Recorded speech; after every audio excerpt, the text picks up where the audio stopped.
우리나라는요, 그 어떤 나라보다도 학업열이 또 교육열이 높은 나라입니다.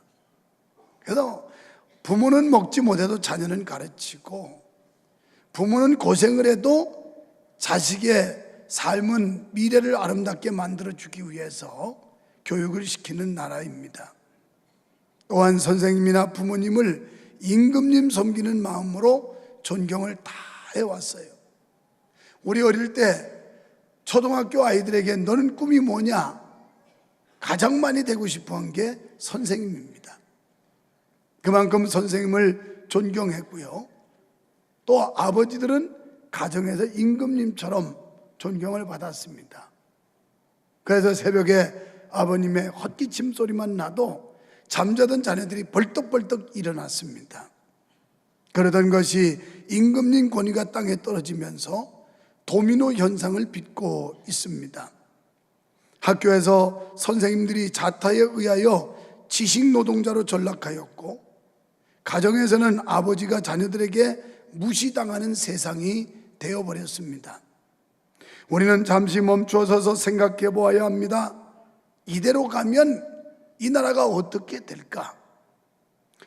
무너진 신뢰와 존경을 되살리지 않으면 우리 사회는 야만 사회로 전락하게 될 것입니다.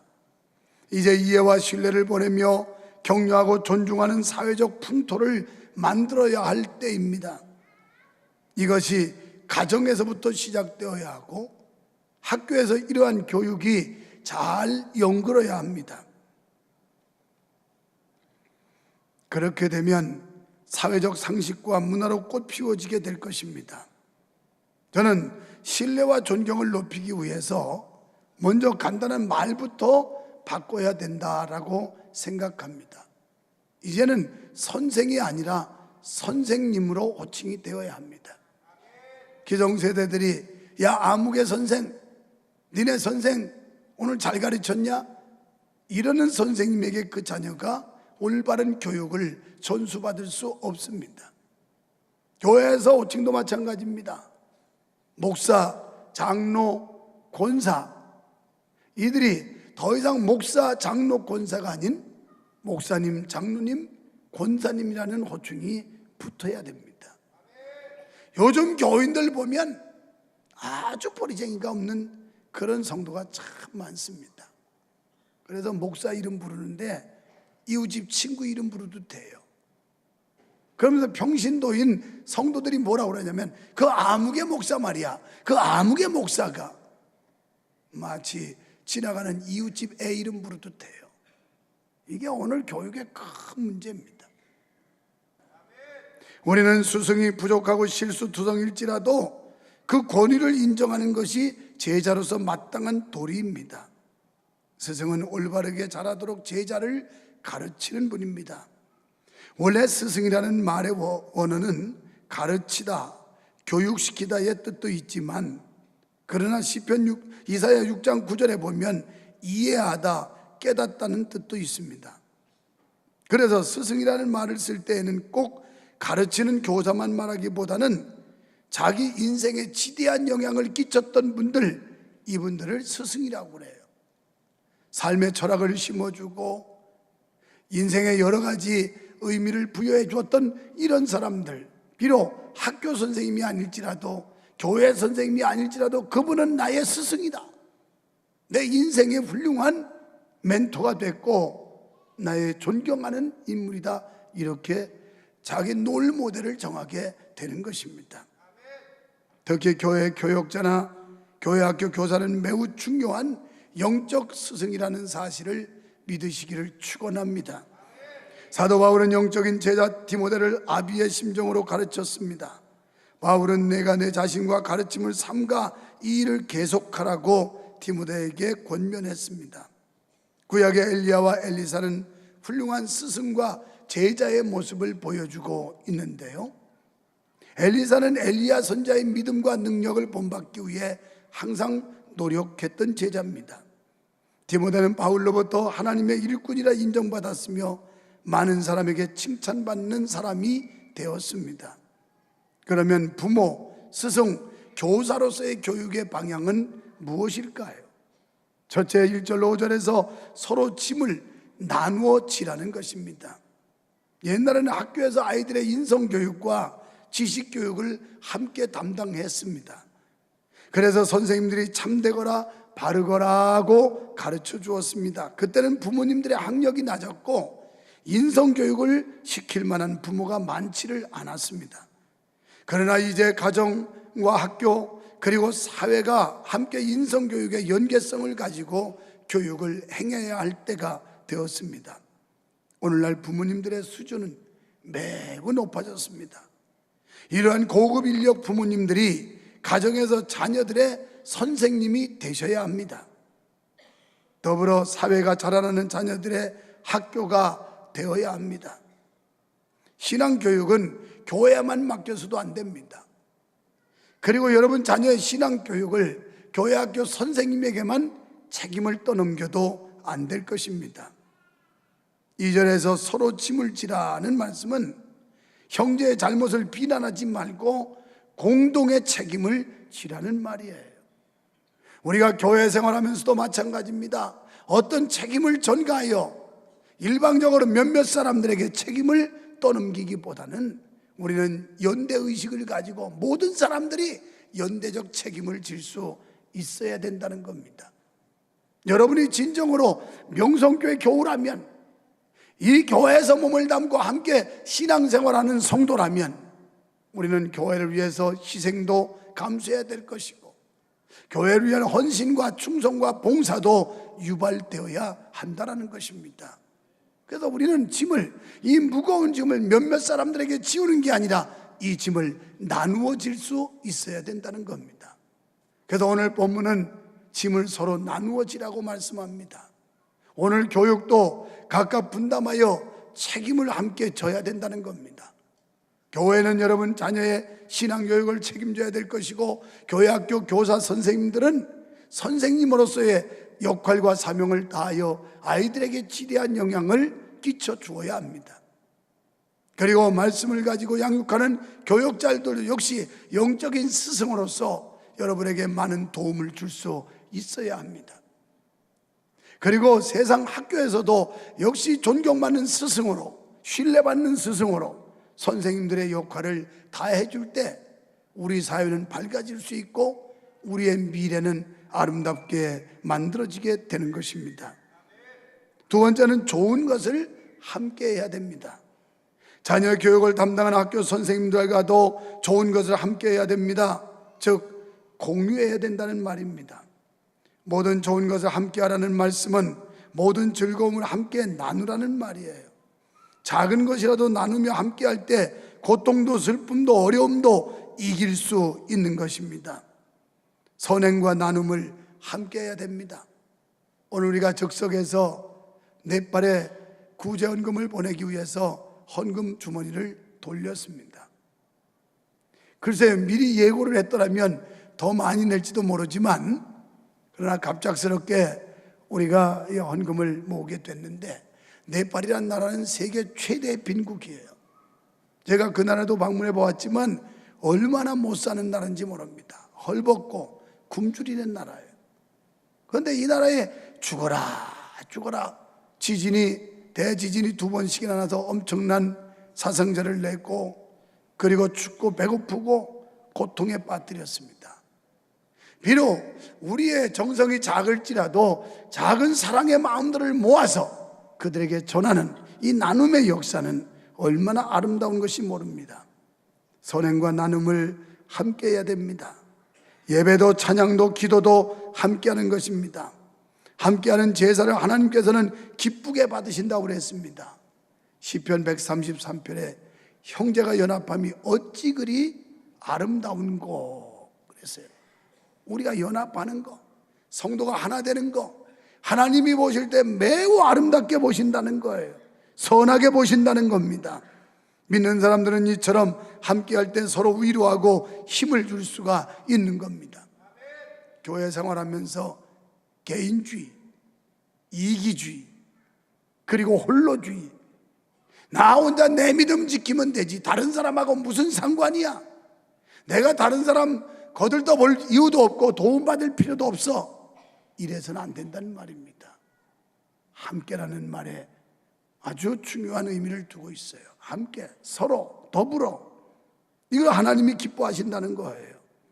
데살로니가 전서 5장 12절로 13절에 보면 형제들아 우리가 너희에게 구하노니 너희 가운데서 수고하고 주 안에서 너희를 다스리며 권하는 자들을 너희가 알고 그랬어요. 주의 종들을 알라는 거예요. 인정해 주라는 겁니다. 저의 역사로 말미암아 사랑 안에서 가장 귀히 여기며 너희끼리 화목하라. 할렐루야. 우리 교회 하나님이 사랑하시는 줄 믿습니다. 여러분의 담임 목사 하나님이 사랑하시는 줄 믿습니다. 그래서 어저께도 신방하면서 우리 교역자 그 뒤편에 주보가 하나 떨어졌어요. 그래서 어떤 교회, 동탄에 있는 교회 주보였습니다. 제가 이렇게 살펴보았어요. 목사님, 그런데요, 그 교회도 그렇고요, 어떤 교회도 그렇고요, 새 가족이 우리 교회보다 덜 와요. 그래서 내가 그랬어요. 야, 참 하나님 너무 감사하지. 유 목사는 그렇게 열심히도 못하고 헐렁헐렁 하는데도 교회가 잘 되게 하시니 너무 감사하다고. 그지? 그랬더니 왜 목사님이 헐렁해요? 얼마나 열심히 하시는데요? 아니에요. 그런 교회들이요, 프로그램 계속 돌리면서 성도들이 쉴 새가 없어 정신없이 돌아가요. 그런데도 부흥은 우리 교회가 더 되더라고. 그 목장 예배 통계를 내가 보니까 우리 교회 절반도 안 모여요. 우리 교회는 한 주간 동안 목장 예배 모이는 게 1,000명이 넘게 모여요. 너무 감사하더라고요. 여러분이 유 목사를 시시하게 보겠지만 물론 시시하기는 시시합니다. 그런데 하나님은 사랑하시는 것 같아요. 지난 금요일 날 얘기했는데 제가 동유럽 비전 트립 인솔에서 가기 한 주 전부터 잠자기 시작했어요. 몸이 너무 불편해서 수개월 동안 고통받았는데, 그런데 그 무렵에 기도회를 하는데 우리 성도에 영안이 열린 거예요. 나는 꿈꿨다는 줄 알고 아유, 그분 참 꿈 한번 좋은 꿈 꿨네 그랬더니 목사님, 꿈이 아니고요, 실제 상황에서 영안이 열려서 환상을 본 거라니까요 그러더라고요. 무슨 얘긴데 그랬더니 예수님께서 목사님을 딱 눕혀놓더니 예수님이 두 손가락을 가지고 이 목 있는 데서부터 뼈를 쭉 누르면서 내려가더라는 거예요. 그래가지고 발목 끝에까지 가더니 다시 또 역으로 누르면서 이걸 올라가더라는 거예요. 그래서 우리 목사님, 우리 예수님이 고치시는가 보라고. 자기는 영안이 열려서 그랬대. 바로 그 무렵부터 제가 잠자기 시작한 거예요. 그 무렵부터. 할렐루야. 네. 그 소리 들으니까 예수님이 나를 이렇게 사랑한다는데, 이 못난 걸 이렇게 끔찍히 여긴다는데 내가 금요 기도회를 인도 안 할 수 있나 그래가지고 지난 금요일 날 얼마나 열심히 목이 터져나고 인도했더니 지금 목이 이렇게 맛이 가가지고 오늘 설교하는데 얼마나 힘든지 일부 예배 때부터 엄청 힘든데, 이런데 여러분이 아멘이라도 세게 해주면 힘이 나는데 말이야. 꿀먹은 벙어리처럼 가만히 앉아가지고 꺼벅꺼벅하고 팔이 잡아먹는 두꺼비 눈처럼 이러고 있으면 은혜가 덜 된다니까. 덜 된다. 그런데요, 목사가 제 몸 주는 것 같은 미안하지만 저는 영안이 어두워서 못 봐요. 그런데 우리 성도들은 종종 기도하다가 환상을 보는데 이 강단에 천사가 오르락 내리락 하면서 이 날갯짓 하는 걸 보질 않나? 예수님이 나타나셔서 유 목사를 빙긋이 웃으면서 내려다보는 걸 안 보나? 하여튼 별별 환상을 다 보는 거야. 그래서 내가 속으로 얼마나 감사한지, 하나님 그래서 유 목사 권위 세워주니 고맙습니다. 그렇지 않아 봐 우습게 볼 거야 이 사람들이. 아주 목사 알기를 발가락에 때만큼도 안 여길 사람들이야 여기에. 그런데 그런 증거들을 막 보여주니까 하나님이 사랑하는 목사다, 예수님이 아끼는 목사님이다, 함부로 비판하면 안 되겠다, 헐뜯으면 안 되겠다, 이 정신이 버쩍 날 거 아니에요. 그래도 이런 환상 본 사람들은 이 기쁜 소식을 옆에 사람한테 전해줘. 그래야 이 영안이 어두운 사람들이 정신을 차리고 유 목사를 비난 안 하고 조롱 안 하고 멸시 안 할 거 아니에요. 교회 장로님들 부르는데도 장로님을 이 장로, 김 장로, 박 장로가 아니에요. 우리 장로님, 우리 장로님. 할렐루야. 권사님 다 투표해서 뽑았는데 우리 권사님 유 목사는 가르치는 사람인가? 이 권사야 똑바로 좀 해라. 기도도 하고 봉사도 하고 헌신도 하고 이럴 수는 있지만 여러분이 그러면 안 되는 거예요. 여러분은 그래도 개떡 같아도 그냥 권사님 이래줘야 정신 차린다 이 말이에요. 디모데전서 5장 17절에 보면 잘 다스리는 장로들을 배나 존경할 자로 알 때, 장로님들 존경하라는 거에 배나 말씀과 가르침에 수고하는 이들을 더할 것이니라. 누구예요? 목회자, 말씀 가르치는 분들을 더해주라는 거예요. 지난 주 중에 어느 집사님이 이런 카톡 문자를 보냈어요. 목사님 안녕하세요. 항상 예배 시간마다 귀한 은혜 받고 삶이 변화되고 있어요.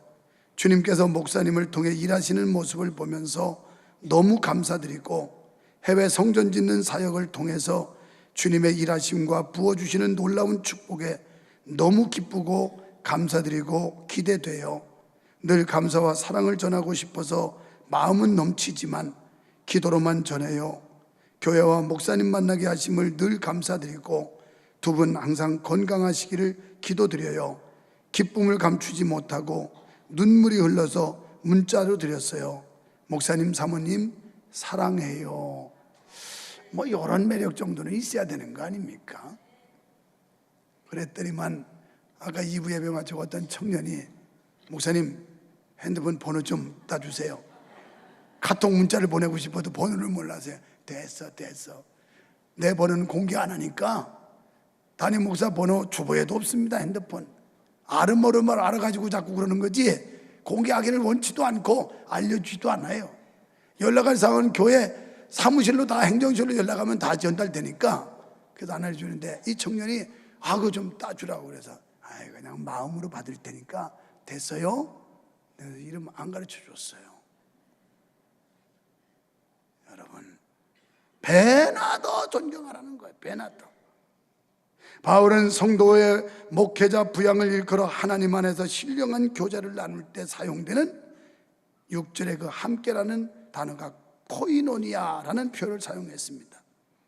성도의 목회자 부양의 의무는 자발적인 감사와 존경의 표현이 돼야 된다는 거예요. 여러분들이 목회자를 섬길 때 자발적으로 존경하는 마음이 있어야지 억지로 강압에 의해서 하는 건 좋지 않다는 거예요. 좋지 않아요.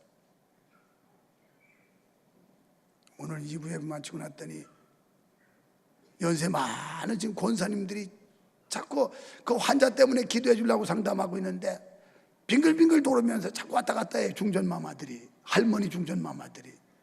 그래서 왜요? 뭐 볼 일 있어요? 그냥 이렇게 자꾸 쭈비쭈비돼요. 왜 그러세요? 나 지금 바쁜데 뭐요? 뭐 그랬더니 이러고 하더라고요. 목사님 스승의 은혜 너무 감사합니다. 그래가지고 봉투 하나 들고 와서 이 어른들한테 내가 드려야 될 텐데 어디 내가 받나 그랬더니만 아니라고 너무 감사합니다. 목사님 감사합니다. 이러면서 연세 많으신 권사님들한테 내 사랑받아서 아이고 팽팽한 젊은이들은요 이거 예의가 없어요. 예의가 없어. 그런데 이런 존경심이 억지로 강압에 의해 하는 게 아니라 우러나는 마음이 있어야 된다는 말이에요. 목사와 성도 간의 사랑과 격려, 존경과 섬김 이게 자연스럽게 일어나야 이게 은혜가 있는 교회인 줄 믿습니다. 히브리서 13장 17절에 너희를 인도하는 자들에게 순종하고 복종하라. 저희는 너희 영혼을 위하여 경성하기를 자기가 회개할 자인 것 같이 아느니라. 저희로 하여금 즐거움으로 이것을 하게 하고 근심으로 하게 말라. 그렇지 않으면 너희에게 유익이 없느니라. 목회자가 목회하는데 기쁨으로 즐거움으로 할 수 있게 하라는 거예요. 우스운 이야기로 여러분은 시험 들면요 명성교회 떠나시면 돼요. 딴 교회로 보따리 싸가지고 가면 돼요. 그까짓 거 이장떡이 싼지 저장떡이 싼지 명성교회 뭐 아니면 교회 가면 내가 신앙생활 못하냐 에라 갈란다 보따리 싸가고 가면 돼요. 시험 들면 삐지면. 그런데 담임 목사는 시험 들면 떠나지도 않고 속색여. 그래서 담임 목사 시험 들게 하시면 안 돼요. 아이고 이거 내쫓으면 되죠. 여러분 목사 내쫓으려다가 쌈박질 나가지고 교회 성도들 상처 다 받고 교회가 다 꼬부라지고 이런 교회가 한두 교회예요? 여러분 부탁하는데 나 시험 들게 하지 마세요. 왜 이쪽은 아멘 안 하는 거예요? 나 시험 많이 줬지. 목사는 시험 들면 떠나지도 않고 버티고서 이거 속색인다니까. 여러분이 아까 이거 뭐 시험 들면 그냥 보따리 사가지고 딴 데로 옮겨가면 되지만, 그래서 여기 말씀을 가르치는 주의 종들, 이 일을 하는데 억지로 하지 않게, 근심으로 하지 않게, 즐거움으로, 기쁨으로 할 수 있게 해주라는 거예요. 그래야 교회가 잘 될 줄 믿으시면 아멘 합시다. 교역자는 일생 동안 성도들의 영혼 문제, 가정 문제, 자손 문제, 질병 등을 놓고 자신의 일처럼 눈물 어린 간구를 그치지 않습니다. 하나님께서는 이런 교인들을 향한 교역자의 헌신을 즐거움으로 하게 하라고 그랬어요. 여러분, 옛날 우리 자랄 때야 뭐 우유가 있습니까? 분유가 있습니까? 오로지 어머니 모유에 목숨을 걸어야 됐잖아요. 근데 그 어머니가 기분이 어떻냐, 이거에 따라서 아이들이 배설하는 이 배변이 다르다는 거예요. 배변이. 엄마가 막 화를 내고 격렬하게 상해 있으면 아이가 모유를 수유받아도 퍼런 똥을, 시퍼런 똥을 싸는 거예요. 똥을 잘못 싸, 똥을. 오늘 교회에서 유모와 같은 주의 종이 편안한 마음으로 말씀을 선포해서 그 말씀을 잘 받아 먹어야 여러분이 살이 토실토실 찌고 기름이 잘 흐르고 이러는데, 그렇지 않고 목사가 막 혈이 올라가지고 기분이 나빠가지고 감정이 상해서 이래서 아주 거친 음식 나쁜 거 주면 그거 먹고 여러분은 빼싹 말라가지고 빼면서 뼈만 앙상해가지고 희마리도 없이 살게 된다. 그럼 누구 손해냐? 목사가 속상하고 뭔가 불안하고 편안함이 없이 목회를 하면 결국은 여러분이 손해라는 거예요. 여러분이. 그래서 성경은 주의 종들이 편안한 마음으로 목회할 수 있도록 배려하라는 겁니다. 교역자는 성도를 인도하는 자인 줄 믿습니다. 하나님의 말씀을 성도들에게 확신시켜 주려고 몸부림치는, 이 글로 쓰여진 이 말씀을 하나님의 생명의 말씀이라고 믿게끔 해주려고 확신시키려고 애쓰고 수고하는 분들이 교역자란 말이에요. 그러므로 이들은 매우 무거운 짐을 지고 있는 것입니다. 성경에 보면 수많은 사람들이 이 짐을 지고 아파했습니다. 모세가 그랬고, 사무엘이 그랬고, 예레미야가 그랬습니다. 성도들은 이런 교역자들의 마음에 근심을 주어서는 안 됩니다. 항상 즐거운 마음을 갖게 해서 그들이 가진 짐을 조금이라도 함께 나누어 줘야 합니다. 그러기 위해서는 무엇보다도 뜨거운 중보 기도가 선행돼야 돼요. 우리 교회가 은혜 가운데 잘 되는 건 중보 기도자들, 목사를 위해서, 배우 위해서 소리 없이 열심히 기도의 응원자들이 있어요. 이분들 때문에 목사가 견디고 교회가 잘 되는 줄 믿습니다. 교역자를 잘 섬겨야 될 이유가 또 있는데요, 축복의 근원이신 하나님은 저수지라고 비유한다면 목사는 수도관이고 성도는 그릇과 같아요.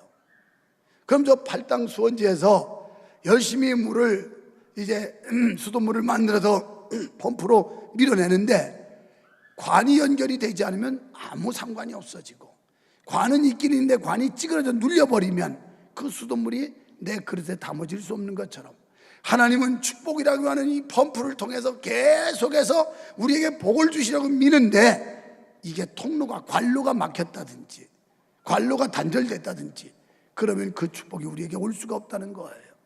그래서 록펠레어 어머니는 언제나 주의 종과 좋은 관계를 맺어라 이렇게 말한 거예요.